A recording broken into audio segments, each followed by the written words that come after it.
Ddiini y'Ekiyisiraamu ekkiriza okuwasa abakyala bameka?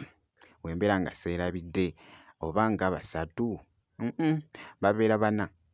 Naye bannange omukulu Hamizi Kiggundu alaze ettabbu esayidi eno ŋŋenda kubeera nga mbikubuulyakokko katono nnyo mu maaso awo kw'ossa ate ne Dr. Jose Chameleone beeguddeko ate nga mutabani wa Chameleone muyite munnange ate Abba Marcus avuddeyo ko wali ne girlfriend we. Oh my God, ekibadde wali ku live bye ŋŋenda okubeera nga nkubuulyakokko mu maaso awo. Kakasa nti no subscribinga kw'ossa ate n'okulayikinga video bampita Geminati sinza ku Geminati Yugi mu byonna kansooke nkutandise munnange ate n'omukulu Hamizi Kiggundu yafuddeyo ku mukutu gwe ogwa TikTok n'assaayo ebifaananyi. Bannange njagala tubale mpola naye bannange omukulu munnange yalaze ettabbu wali. Jjukira nti nno nkutandisizza ne nkugamba nti nno ddiini y'Ekiyisiraamu ekkiriza munnange ate okubeera nga owasa abakyala okutuukira ddala ku bana. Naye ye alina munnange ati abakyala basatu. Abakyala bano basatu bonna balina abaana.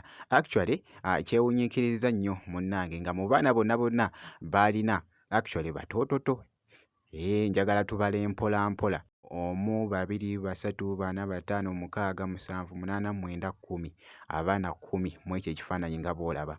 Actually yavuddeyoko wali munnange n'alaga n'agamba nti nno bannange kirungi nnyo okubeera nga nina munnange ate famire yange eno era n'agamba nti nno agyagala nnyo okkamala. Omukulu Hamizi Kiggundu munnange ate bw'atyo bwe yavuddeyo nkugambye yalaze ettabbu era ng'ebifaananyi ebyo byatredinse nnyo munnange ate ku mukutu naddala ogwa TikTok kw'ossa ate n'okusaasaana okwetoola munnange ate social media esayidi eyo. Byebyo nno munnange ate ku mukulu Hamizi Kiggundu esayidi eyo. Kakati nno kankongereyoko wali baamintinzeekokko ne Dr. Jose Chameleone. Jjukira nti nno Chameleone alinayoko actually performance wali ku kisaawe kya Hamu edda ekyayitibwanga munnange ate Nakivubo ya esayidi, so agenda kubeerayo munnange ate ne performance. Kakati nno yalabiddwakokko by the way mu bifaananyi ebimu eby'enjawulo ng'ali mu kunyumirwamu actually n'akapiira wali nga boogezako munnange ate okulaba ebifaananyi ebyo ebyabadde bikutte akati ku social media eby'omukulu munnange ate Chameleone. Ku sayidi y'emu kankongereyoko mutabani wa Chameleone ennaku zino nkugambye alaze ettabbu munnange ali mu kwogeza abamu obwama ku mikutu egy'enjawulo.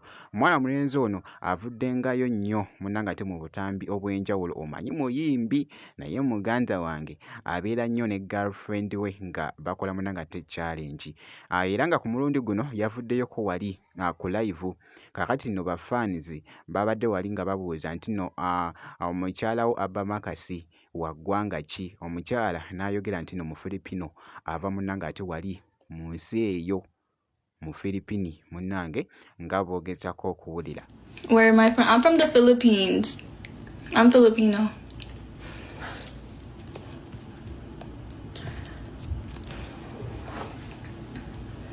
Thank you. Bro, we need to low-key keep our ears open for these niggas, bro, because I'm hearing them talking to what's it called? Over there? To the neighbors. Where am I from? I'm from the Philippines. I'm Filipino.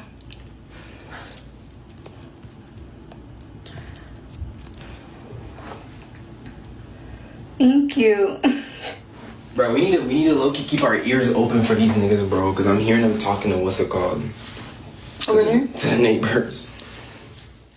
Akatambi ako kabadde kakutte ettabbu okwetoola munnange ate social media esayidi eyo. Ku sayidi y'emu jjukira nti nno nkugambye nti Abba Marcus muyimbi yalabiddwakokko wali ng'ali ku video shoot nga boogezako okulaba embeera bw'etyo munnange ate bwe yabadde mu katambi.